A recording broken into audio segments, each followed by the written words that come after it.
Hey, everybody. Hello, hello, hello, hello. I am Santita Jackson here on AM 950 Radio, the voice of progressive Minnesota. AM 950 Radio, the voice of progressive Minnesota. Please support independent radio and independent media. We're seeking to bring the truth to you. I am Santita Jackson. You can catch my morning stars on the Santita Jackson and Friends page on Facebook or the Santita Jackson Show YouTube channel. Pretty soon I'm going to be on TikTok, everybody. Woo-hoo, doing some shorts. That's right. I'm trying to catch up. It's my age. I'm giving myself away. And then, of course, I am on X at Santita J, and the Santita Jackson Show. And on TikTok, I think I'm going to be Santita Jackson Official. Hey. But right now, let's talk about what's happening in the Middle East. As I remind you that this is the last week that you can register or re-register to vote.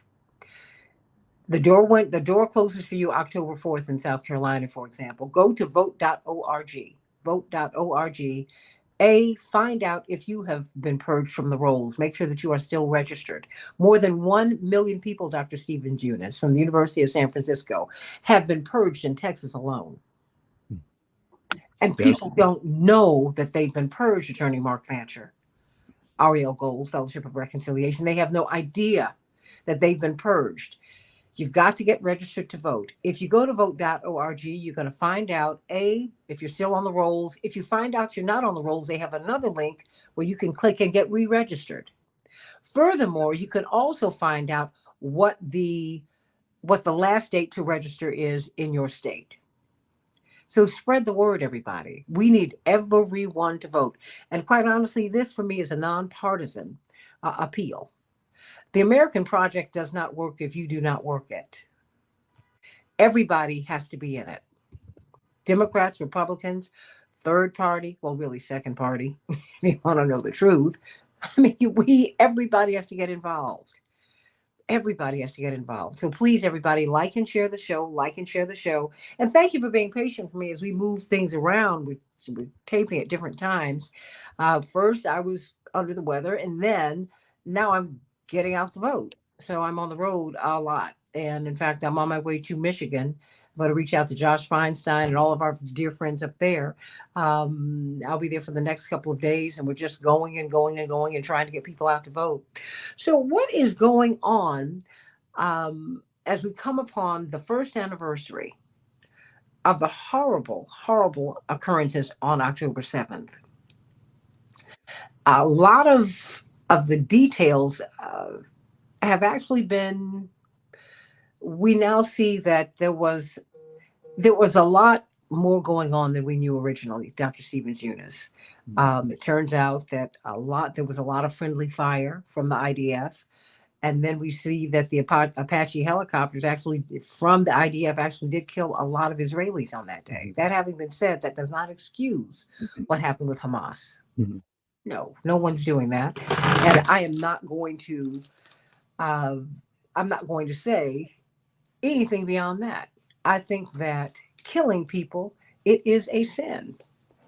It is just wrong to do. Terrorizing people is a sin. It is just the wrong thing to do.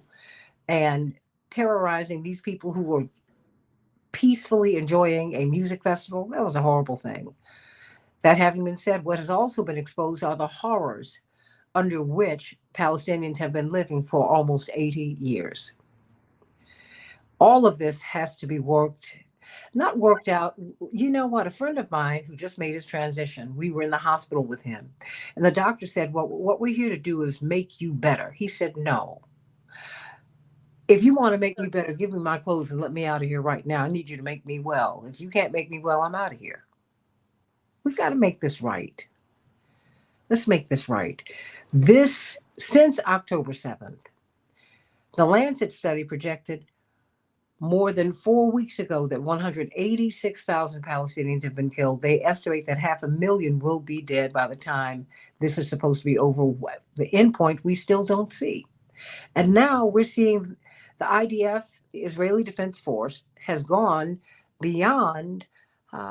They've gone beyond the West Bank. They've gone beyond Gaza. Now they're in Lebanon, and they're not stopping. Where will this go? Now American troops are being deployed there specifically. How will the American electorate, not just November 5th, but November 6th, January 6th, February 6th, how will we deal with that? As more and more Americans have a growing distaste for all of the monies that we're spending in these foreign wars. Our prayers go out to the people who were affected by this horrifying storm, Helene. We see Asheville, one of our most iconic cities, that has been completely wiped out. And yet 700 of their National Guard troops have been deployed to Dubai. They should be here helping their neighbors get out of the water that they can't drink and that they can't bathe in. Think about that, everybody. This is where we are. So let's talk about it. Hey, Carol, my sister from another mister. She's out there in Hills of Beverly. I'm sending you so much love, but just calm it down, Carol. She gets a little wound up. And my love to you and all my other Jewish brothers and sisters in this holy season. She gets so wound up. I just love Carol. Mike, I'm sending you so much love. Everybody like and share the show. Thumbs up, thumbs up, thumbs up, everybody. Of course, you've got attorney Mark Fancher, brilliant social critic, lawyer, civil libertarian, author, and of course, Ariel Gold Fellowship of Reconciliation, their executive director, bringing all of us together under one big tent. And that's what we ought to be doing, particularly those of us who are in the world of God. Ariel Goldman, thank you so much for that. We'll start with you, Dr. Stephen Tunis from the University of San Francisco. Really, as my father said of you, a freedom fighter. How about that? Uh-huh. From way back in the day. And so talk to me, what are we looking at as we see what is happening in Lebanon? What is happening what is Israel's policy? Mhm. And how is this being justified? It's really it's really horrible. I mean, the Hezbollah has been lobbing shells into northern Israel since October. It has not distinguished between military and civilian targets, and many tens of thousands of Israelis have fled the Galilee region. But Hezbollah has been very, very clear that they would stop shelling as soon as Israel stopped bombing Lebanon. Start bombing Gaza. That they were and withdrew their troops and accepted the ceasefire agreement that put forward originally by the United States, agreed to by Hamas, and that Israel keeps fighting. So if Israel is really concerned about their citizens in that part of Israel, they would stop the war in Gaza. But they've insisted on continuing, and the Obama and the Biden administration has refused to put on the kind of pressure that they could, given the dependence on U.S. Military equipment, to get Israel to agree to the ceasefire. And so Hezbollah kept attacking, and then, of course, Israel dramatically escalated the bombing, the attacks, the assassinations, and the like. And as Iran warned, if this continued, that they would get involved in as well. And these are how major wars start. That the tit for tat kind of escalation. And so it is really horrible what's going on. But I can't help but put part of the blame on our own government for not using the leverage that it has had for some time to stop things. I mean, even Ronald Reagan, as big as a hawk as he was, he was able to successfully stop, very belatedly, but successfully end Israel's war on Lebanon back in 1982 by threatening to withhold aid. Something that Biden has not done. And Obama, there's some clear aid. Sorry, go ahead. No, and Dr. Zunis, I mean, Ariel and Mark Fancher, I'm really struck by this. Please continue, Dr. Zunis, because it almost makes Reagan look like a peacemaker in comparison. Ariel, I don't want you to, don't cavell on me. Please don't have a fit. don't. I wouldn't go that far. No. I mean, it's such a very different time. Yeah. Because he did pick up the phone and he said, stop. Enough already. We've not had a president, well, aside from George H.W. Bush, and you remember that they were so angry that he picked John Sununu as his chief of staff because he's Lebanese American. You remember that? I mean, it's like now this is bizarre, and now all of these people, you have people living on beaches. I mean, and this is the most surgically precise. This is a military superpower of that region, a nuclear superpower, if you will. And they have people living on beaches, Dr. Eunice, and they have killed so many people. That mean that they flattened 3 buildings looking for one guy, right? You flatten 3 buildings and you almost flatten the other. I mean, really? What is this? What? It's unfortunately a lot of what we've seen in wartime, especially from countries that have the capability. And as I was saying, the U.S. does have that power. Obama stopped 2 Israeli military offensives in Gaza when he was president. And but again, this is contradictory signals. I mean, Biden will say we need to de-escalate. There needs to be a ceasefire. But if you go too far, as we warned you, and Iran retaliates, we're going to have troops and missiles to come to defend you. So you don't so minimize the consequences of your actions, which we warned you not to do. You know, and again, this and when you're an ideologue like Netanyahu. You know, what do you do in mixed signals? You follow the ones that are in your favor and you ignore the ones that are against you. Ariel, I know this is something that has been heavy on your heart since this happened. So I might disagree that Netanyahu is an ideologue. I think he is possibly the most shrewd politician in recent history. And I don't mean that as a compliment. But he can read he reads the political tea leaves. He can read the room. Now he does do that. Read the room. And so what just happened is Tsar, who left the Likud coalition and swore that he would not return to any governing coalition with Netanyahu in it, just rejoined Netanyahu's governing coalition, securing that coalition. So now Netanyahu has a strong majority, basically guaranteeing that he will stay in power through the 2026 election. That assumes there is a Middle East and, to exist on, given what's happening. And when Sa'ar rejoined the Netanyahu's coalition, Netanyahu's approval rating went up by 8 points.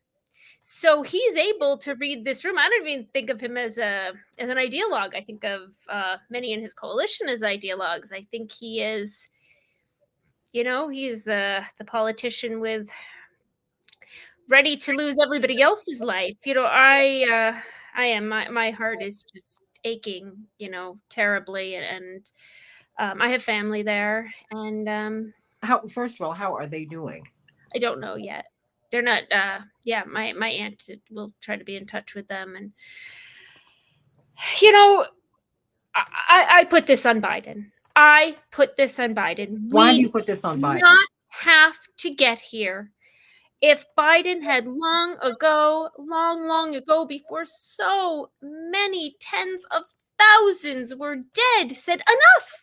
Like Reagan did, enough. You had your fun. You killed a ton of people. If you keep doing it, we're going to cut off your offensive weapons. But he didn't. And then he continued not to. And then he said, if you can't go into Rafah. That's a red line. And then Israel said, oh, well, we're just doing a little, we're just having a little play hour in Rafah. And Biden said, oh, okay, well, that's fine. And then they flattened Rafah. And then Biden said, we don't want you to go into southern Lebanon. And, the White House said yesterday that they felt that they had accomplished convincing Israel not to do a major escalation in southern Lebanon. Biden's conversation with Netanyahu, they had persuaded Israel. Is he that dumb? Or does he think the American people are that dumb? Just because you call it a minor incursion doesn't mean it isn't an invasion. And here we are. Right? Here we are. And I'm sick to my stomach. And not just from from watching that horrific barrage and wondering, who might die, but knowing this isn't the end. We're not even close to this is the beginning. This is It's because you know what, Ariel, you know what concerns me, Ariel and Dr. Eunice and Attorney Fancher. Ms. Gold. I'm waiting for her to become a rabbi, but that's another story. No, it really isn't. You because that's your spirit, really. if I were to have that time, can you imagine? Yeah, look. I want to telling quote you, Dr. King. come on, I'm waiting. Said, Dr. King said, returning violence for violence multiplies violence, adding deeper darkness to a night already devoid of stars. See, I'm trying to figure out what the end game is here. Because they have been allowed to. First of all, we do have a very close relationship with Israel for a whole lot of reasons. There's a lot of sympathy, but I think that a lot of the sympathy is being frittered away. Quite frankly, you're losing a lot of goodwill because we sympathize with an underdog, but when we see that when the underdog becomes the bully on the block, you go, wait a minute. Mm-hmm. And or when you say, wait a minute, the narrative that I thought was I thought you all were doing this, but I see you're actually doing that. That's concerning. I mean, and I can't even think about all of these people who are being killed as we speak. I mean, because it's not imprecision. I think that the IDF are being very deliberate in killing all these people. And I'm trying to find out, like, where's your humanity here? Because this isn't right. And you can't justify this. Attorney Mark Fancher, what do you make of this? Well, I do think that if we pause for a minute, we can see the answers to the questions that you pose. The first thing that we have to do is to discard the narrative that all of this started on October 7th a year ago. This started back in 1948. And the introduction of the Zionist philosophy and implementation of a Zionist program in that region initiated longstanding tensions and violence being traded back and forth. And October 7th represented one of the more recent chapters, and one which happened to be far more devastating to Israel than any previous acts of violence that had come from those who connect themselves to the Palestinian community. And if we understand the reason for the birth of the state of Israel, we understand that it, on some level, may have been driven by concern about security for people of the Jewish faith. But those who were really powering it, those who were really supporting it and made it happen, had a different agenda entirely. And it was one that was based on empire. It was driven by an interest in controlling a region of the world that was useful to the empire strategically. It was useful because of the oil resources that were there. It was useful for so many reasons, particularly in a period when there was this expansion by those with power in the West.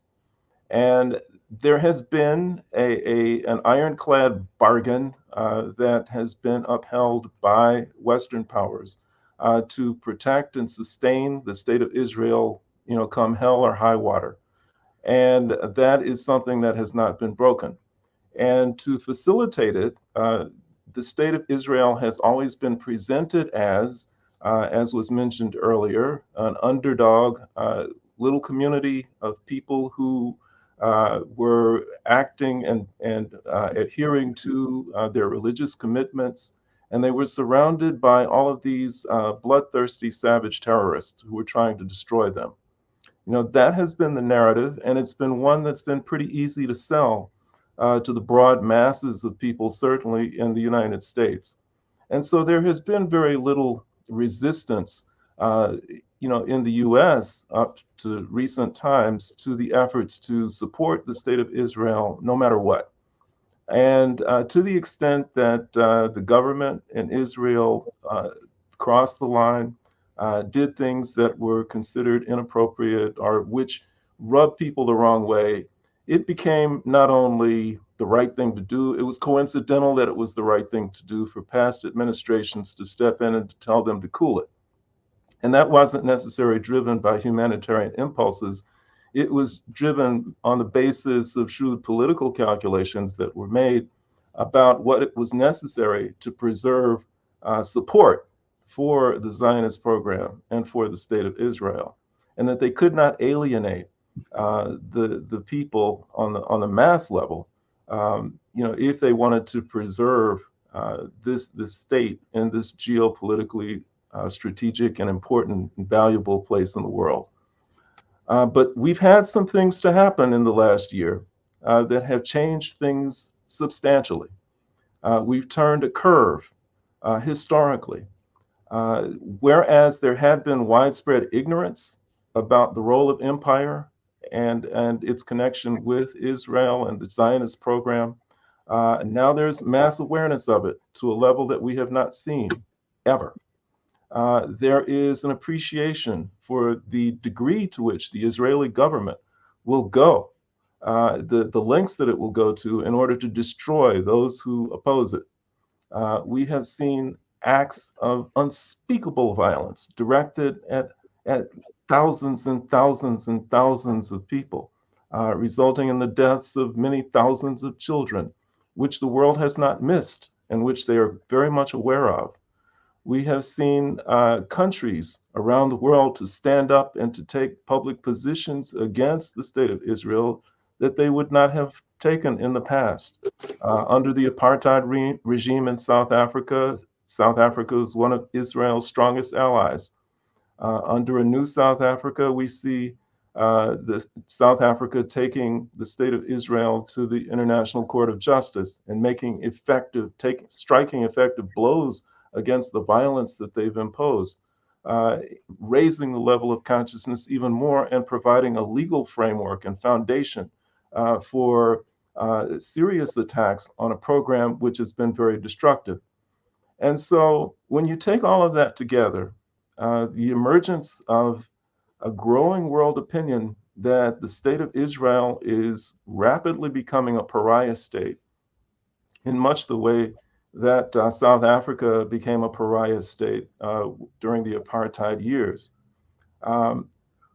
This expansion of the violence into Lebanon, the more aggressive posture, the defiant posture, and the fact that the United States has done nothing to stop it, tell me only one thing, and that is that the empire has made the calculation and reached the conclusion that they have lost, that they do not see a long-term future for what has been the status quo for so long, that they can no longer continue to fool the world's people, that they are facing, if they do not relent, if they do not succumb, if they do not scale it back, a lining up of political forces around the world against this program that's been pursued in Israel for so long, and the potential loss of what has been an incredible asset for the empire. And when people begin to see that they have lost or that they're on the verge of losing, then they become very desperate. They panic. And I think that we see the desperate acts of a regime and an empire that is facing the idea that we've got to do everything that we can in order to eliminate all opposition. We can't win the political war anymore. We can't undo what has been done in terms of raising the level of consciousness of people about what we've been up to. And so therefore, the only thing left for us to do is to strike out and destroy as much of our opposition as we can. And I think that that's what we're witnessing. It's incredibly tragic. It's incredibly destructive, and beyond demonic, satanic, in its impact and in its scope. And so many more people are going to die. as part of this act of desperation to try and wipe out everybody. I think one of the alternative strategies that I thought the United States was going to pursue when Gaza really began to heat up was to begin to distance itself from the Israeli government, to lay down the line and to say that you've really gone too far. You're going to have to institute a ceasefire. You're going to have a program that's going to be focused on trying to allow for some justice for Palestinians. And if you don't do that, then we're done. And that they were going to cut off the arms, that they were going to cut off everything, not because they were willing to surrender the empire's hold on that part of the world, but I suspected that they were quietly negotiating with other countries in the region, and making plans to establish new relationships with other countries in the region that would allow them to continue to have the presence and the influence that they've had in the past, and that they would eventually make Israel somewhat superfluous and unnecessary, and they could just sort of cut them loose, and also win some political points in the process by having portrayed themselves as a voice for justice and humanity by distancing themselves from this barbaric regime in Israel. But I don't know what happened. I mean, it was only speculation then, and I'm only speculating now. But it's possible that they could not find new partners, that they could not find an alternative to the state of Israel. And if they could not find anybody else that would play the role that Israel has played and has provided the value that it has provided to the empire, then they may see themselves as being just as desperate as Israel itself, that they're locked into this state of desperation, and that they've got to give it everything that they've got to try and wipe out all potential opposition to their having a presence in that region. And I'd have to agree with that. I'd have to agree. Then that's what it means. Yeah, I mean, Biden himself has said if it weren't for Israel, we'd have to invent them, because we need that kind of strategic ally. One former Secretary of State referred to Israel as our unsinkable aircraft carrier. Arab allies, could be overthrown, a revolution or coup, but Israel is there to stay. And you may remember, Bush's hegemonic plan. I forget the term that they used, but it basically said that that we would have to stop not just any potential superpower rival like China, but any regional power that would challenge U.S. hegemony. And Iran, of course, is the one that is getting in the way of a more hegemonic order. And they freak out about a possible nuclear weapon. I mean, Iran's not going to have a suicidal attack on Israel or anybody else, but they did have a nuclear weapon. They could have something of a deterrent, and we do not want to have any party that would be a deterrent to our aspirations. And so, Iran and its allies like Hezbollah are ones that the United States believes need to be challenged. Israel's our proxy in doing it. Great. And it helps that Iran and Hezbollah are decidedly reactionary, and that Hezbollah has thrown its weight around Lebanon in appropriate ways. They supported Assad in his genocidal war against his own people. Iran is certainly, in the name of anti-imperialism, has been acting pretty darn imperialistic themselves in the region. So in many ways, these are easy targets, to rally public opinion and world opinion around, challenging. And indeed, that's why I think we're seeing a lot of governments, including Middle Eastern governments, that have been less upset about what Israel's been doing to Lebanon as they have in terms of Gaza. But it really is very much about, as Mark was saying, that the support for Israel really is, it's a lot more than just the lobby. It's about the role Israel plays for U.S. imperialist interest. But those other governments have been in bed with Israel and the United States, most specifically Jordan, Saudi Arabia. I mean, this is Qatar. Yeah. Mm-hmm. So, I mean, their hands are not clean. I think they are also in a very interesting position now because their people are questioning them. Mm-hmm. Yes. Because they have these monarchies in our name. We created them for the most part. And that is not, I mean, and I know many of them, and hey, personally like them. I just don't like the politics. And I know that time is the clock is ticking on this. You see the BRICS nations on the rise. You seeing those who were colonized. The script is being flipped. Yeah. They're the new economic superpowers. Um, and South Africa is not playing, even as they face harassment and even death. And talk about Netanyahu reading the room that he spoke to at the UN was almost empty. Mhm. Yes. When he came to the podium, people got up and walked out. I'm like, do you not understand that what you're doing is unsustainable? And let us not be fooled. I'm wondering what power Iran is sitting on. Stephen I think, Judith, Ariel Gold, Mark Fancher, Well, because they are known to have much more military power and might than they are displaying. but not as much as the US. Iran Nobody. for many years now has been, surprisingly, because I'm no fan of what the meddling Iran does in the Middle East, but they have been more of the adult in the room.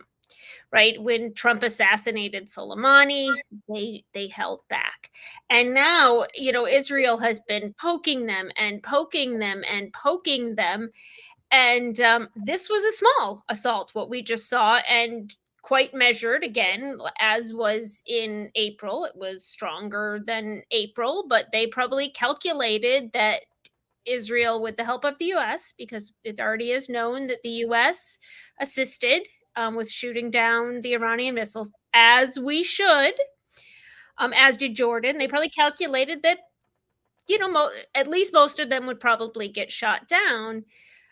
And then they put up their warning again. And, this goes back to Biden.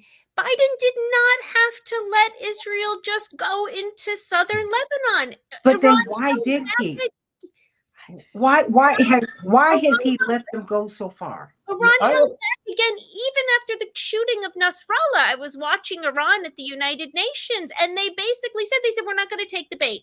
We'll retaliate at some point, but we're not going to take the bait. And then southern Lebanon, just But Ariel, that's what concerns me. I don't know. Does he want? They keep saying we're not. Who would have thought that we would have beaten that the Vietnamese people would have beaten us? But that's what they did. They beat us. We thought we were going to walk into their country. It's the perfect Reichstag strategy. We thought we were going to walk into their country, and that they didn't know their own country. They didn't know their tunnels. Mhm. They didn't. And you know what? We walked into a trap. Well, whether or not this time, because certainly we're in a different world of firepower. But sometimes I wake up in the morning, I think, does Biden want Harris to lose the election? Who thought that the October surprise was going to be of Biden's making? Yeah. I want to underscore that. I want to underscore this point that Biden is risking a Trump victory by doing this. There are 82,000 Lebanese Americans in Michigan alone. Are they going to be? And Harris? I really think if Harris is president, she would not have let things go this far. I agree. I think Harris is president. President the past year, this whole thing would have been over. But she is as the sitting vice president. She can't break with a policy. She's like poor old Herbert Humphrey in 1968, wanting to get us out of Vietnam, but he stuck with Johnson's foreign policy, and the peace movement was really angry. They didn't vote. Nixon narrowly got in, and we're seeing the same kind of scenario. And I wish Harris would. I think she'd get away with separating herself a little more than she has, and I wish she would. But if Harris loses, I'm going to blame Biden. I really am. Yeah. See, I think said something great if it would help at this point. I don't think that Harris's presence in the White House would have made any difference at all, and it won't, because these are not decisions that Biden is making by himself. It's not a decision that Harris is going to make by herself. There are powers far greater than anybody who occupies the Oval Office who calls the shots on these kinds of things, and all that they can do is take orders. I think that Biden as a person probably is an enthusiastic soldier, and likes the orders that he's been given because he agrees with them. But I don't think it matters. I think that whether Harris is in the office, whoever is in the office, if they want to be president of the United States, part of the job description is support the Zionist program at all costs. Yes and no. I would disagree somewhat in that. I think, and overall, of course, you're correct in the grander scheme of things. But even within the blob, even within the foreign policy establishment, there are more ideologically driven people and the more pragmatic driven people. And I think a lot of the pragmatists, including Secretary of Defense Austin, CIA Director Burns, Harris, and a few others, are really trying as best they could to moderate Biden's real stridency, because they see in the long term it hurts U.S. interests. But what about imperial interests to go so far? Why do they allow Blinken to just blatantly lie? Right. There's a point of like, okay, you massacred X tens of thousands, but Biden has gone beyond that. The blob would certainly allow that. And, maybe it could have even gotten all the way to Nasrallah. I doubt it. But, there's a point where the blob says, okay, you had your fun. Now we're going to chill out again for a while. Whereas Biden is just. See, I think it depends. But you know what it is, Ariel? One of the things that does concern me, Nasrallah is not some figure who is of inconsequence.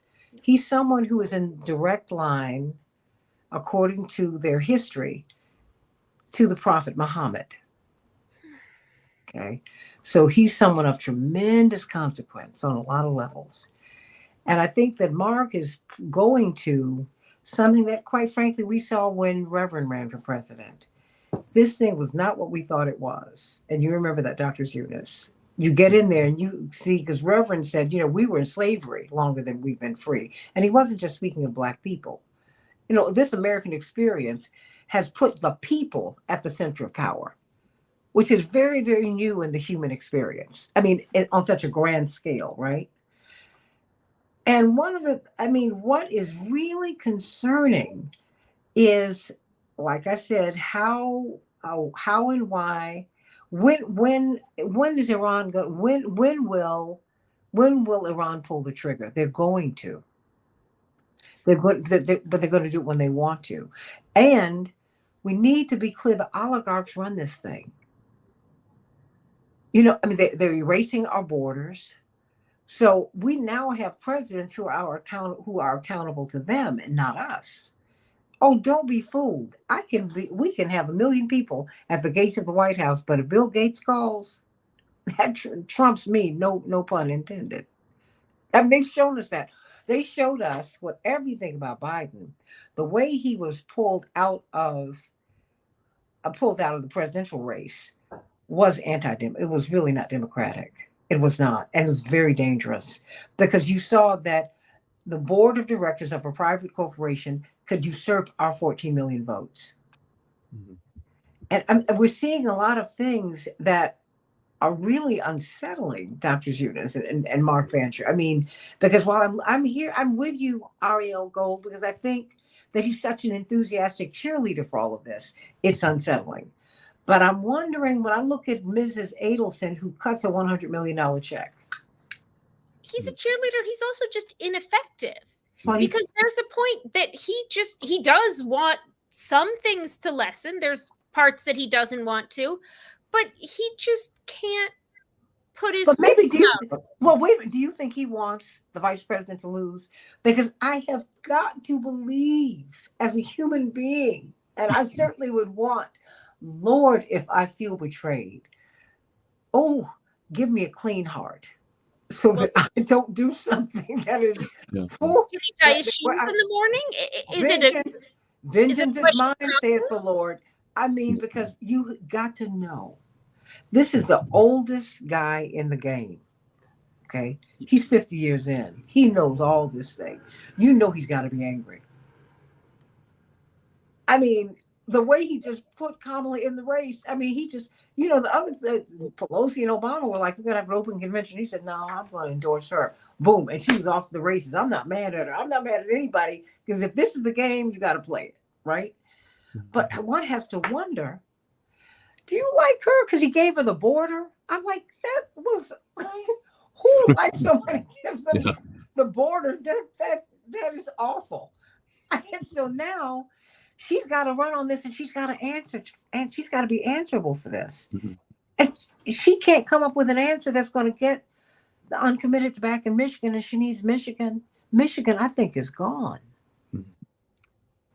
I mean, she's got to have it. And you got the greatest concentration of Palestinian Americans is here in Chicago. What's that going to do to Illinois? It's a blue state, but not really. We're middle of the road. We are still Lincoln Republicans here. I mean, Gaza means a lot to people, and so does inflation. I mean, there's a lot going on, and I'm just wondering, how does she run this race for the next month while this is escalating? How does she even speak to this? Dr. Stevens, I mean, what? What did she say? She's going to try to avoid speaking about it because she knows this is an issue that's going to be used against her. How And can I if you remember that scene in Bulworth, when the senator was in front of that black congregation in Los Angeles and admitting that he was working with the insurance companies to redline the black neighborhoods, and people started getting upset. He looked at him and said, "What are you going to do? Vote Republican?" And that's kind of the attitude. I remember the beat change when he decided, forget it. Right. I'll tell you all how this works. Yeah, exactly. But here's the thing that I think they're just hoping that the fear of Trump will get people to vote for him anyway. And I'm certainly going to encourage my friends in swing states to vote Harris, vote the Democratic ticket, given this threat. But it's a very risky strategy, and it's very, very, very, very concerning. And I mean, I think, I just as Biden is I think losing his mental faculties in terms of his articulation and things like that. I think he's losing his mental faculties in terms of strategic thinking. I mean, he's historically he's been a pretty smart politician, but he's not shown it recently.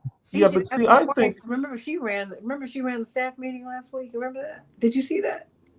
Mm-hmm. He said it was the first staff meeting he'd had in a year, and he said, "And now I give it to my wife." I could not believe it. I said, who's running the White House? I feel, what is going on? Mark, I'm sorry. There's so much. Yeah. No, but I don't think any of this has anything to do with strategy. I really, a political strategy. I don't think that the people who are making the decisions are not thinking in terms of what's going to play well in the election. They're looking at how are we going to protect our money? How are we going to protect our access to resources? And this is the way it's going to be. This is the order. This is what's going to happen. You have no say-so in it. And I think that it's not like in past years when they could consider things like world opinion. I think that they've concluded that they've lost it, and that the only way to get what they want, preserve what they have, is to start a war. And they're prepared for it. They don't care. They don't care how much life is lost. They don't care how much is destroyed. They just want to protect their money. And right now they see the best way to do that is to start another world war. And that's what we're going to do, by George. And you're going to do it. And that's your order as the president of the United States. You're going to do it. And whatever. You really see a world war? Oh yeah. I mean, it's gonna evolve into that, because that's the only way that they can win now. They've lost the world in terms of world opinion, and the world's analysis and the world's sentiments. They've lost it. It's gone. Everybody understands what Israel is and what it's about. They know, and they're not going to get on board with a program to sustain and support it anymore. Mm-hmm. And they're going to continue to resist on every level, especially when money continues to just be, it drains out of the U.S. coffers into Israel to buy more weapons. They're not going to be on board with a program like that. I don't think it's going to go for that far to a world war. And remember, 80% of U.S. aid to Israel goes to American arms manufacturers. It doesn't go to doesn't go to Israelis. But I do think that, I mean, again, I think your overall understanding of empire is right on target, and the powerful forces behind it. But I think there's also enough pragmatic issues. I mean, yeah, there are elements that are willing to take the risk for. There are ideological elements that are willing to go all out and risk that, but there are also enough pragmatic elements who are saying, yeah, we'll allow Israel to do up to X, and or we will allow things to get this far out of hand. But if all hell breaks loose, I mean, that's bad for everybody. Not the arms manufacturers, but there are other powerful financial sectors, that don't want such instability. Capitalists, want stability. They want predictability. And if the world's all going to hell, that really ends up hurting their bottom line in the long game. So, we are. So again, I agree with your general elite-driven analysis of how things work, but I think there are more divisions within those elites than you seem to be implying there. But I think the pragmatic voices are being neutered and censored and suppressed.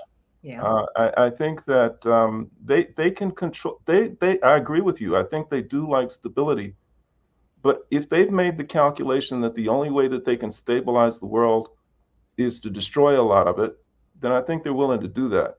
I mean, there are people who, especially like in the Pentagon and other places, they don't think like we think. They look and they make calculations based on how many people will be killed by this operation or that one, as though they're talking about how many eggs are we going to buy when we go to the market.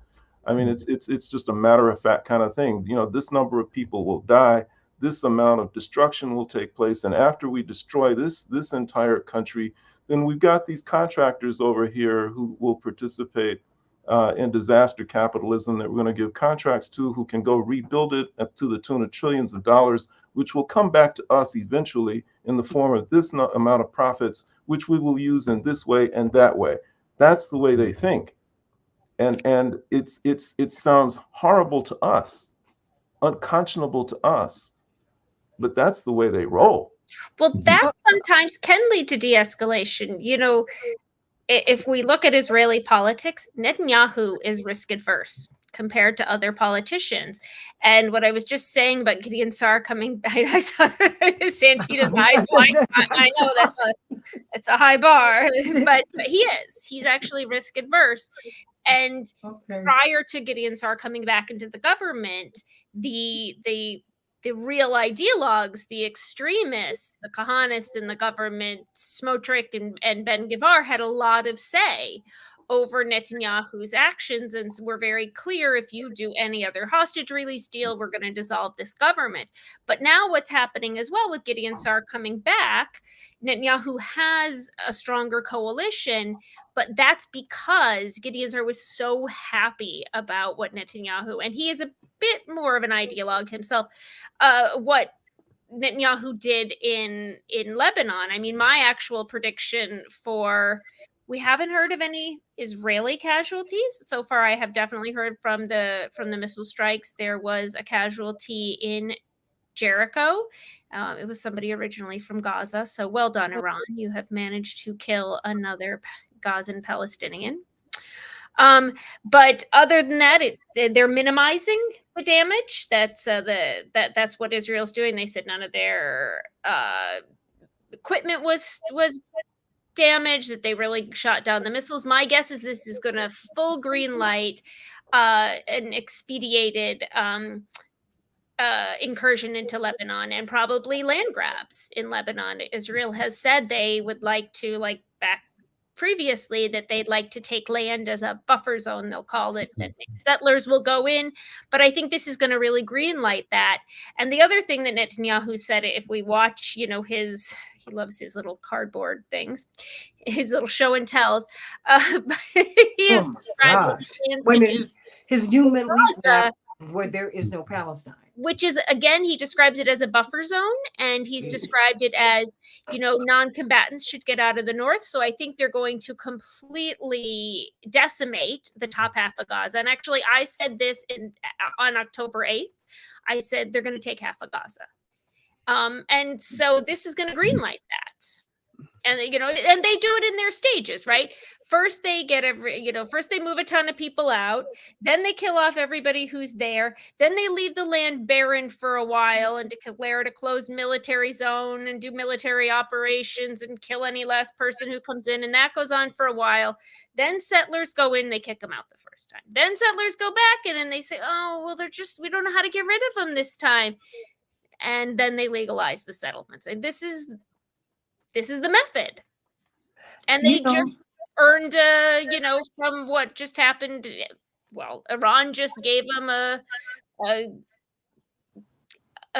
go with the U.S. blessings. Biden will be less concerned now about their ground invasion in southern Lebanon.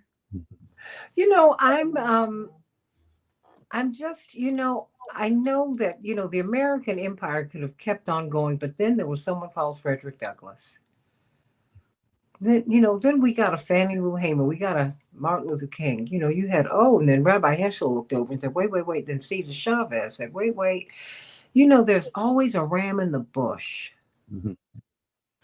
Man plans, God laughs. They're going down this road, but I can tell you just as sure as God is real, the sun shines, and there is darkness at night, something else is going to happen.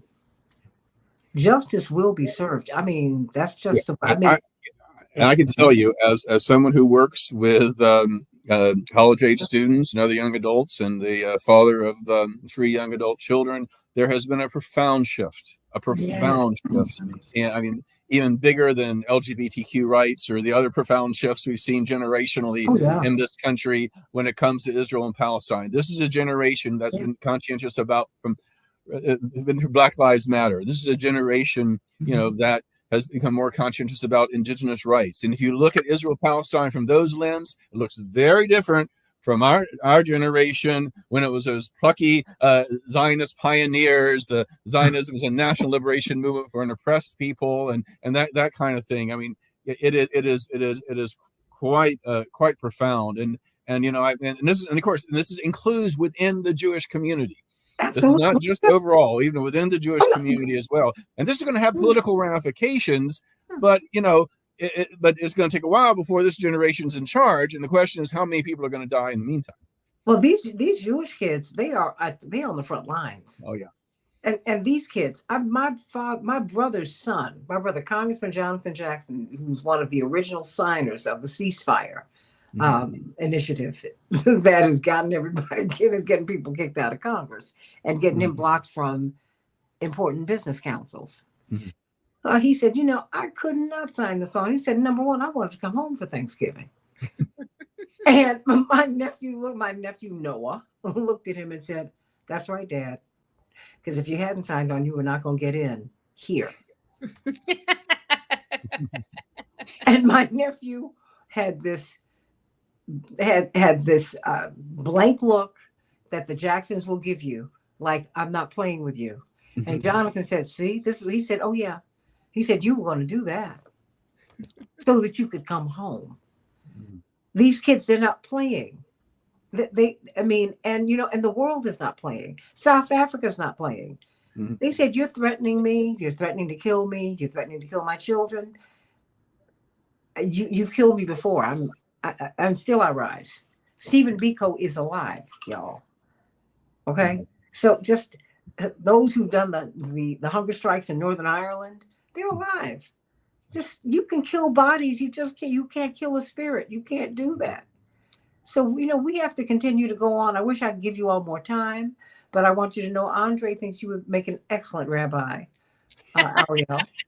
And hey, hope springs eternal. I got you and Ari. Come on, I'm trying to work this out. I appreciate, being in all seriousness, the work that you've done with the Fellowship of Reconciliation, because the church has to have a response to this. Those of us who are from that world, and I am from that world, and my father ran for president from that world, not as a secularist. Our politics have been shaped by our religion, so I don't believe that you can't tell me that someone should be hungry. And you can't justify that. I can just pipe in that your brother will be with us this weekend on Saturday in Washington, D.C. We are having a one-day summit on gun violence and America's love affair with killing. And it'll be at the AME Church, the Frederick Douglass's church, and online. And folks can go to forsummit.org. And Jonathan, Representative Jackson, is one of our keynote speakers. He will be there with you. Okay. So Right there before you- he flies back to Chicago. That's right. President. Oh boy, because we've had a lot going on, but I want to tell you what a magnificent panel to have today.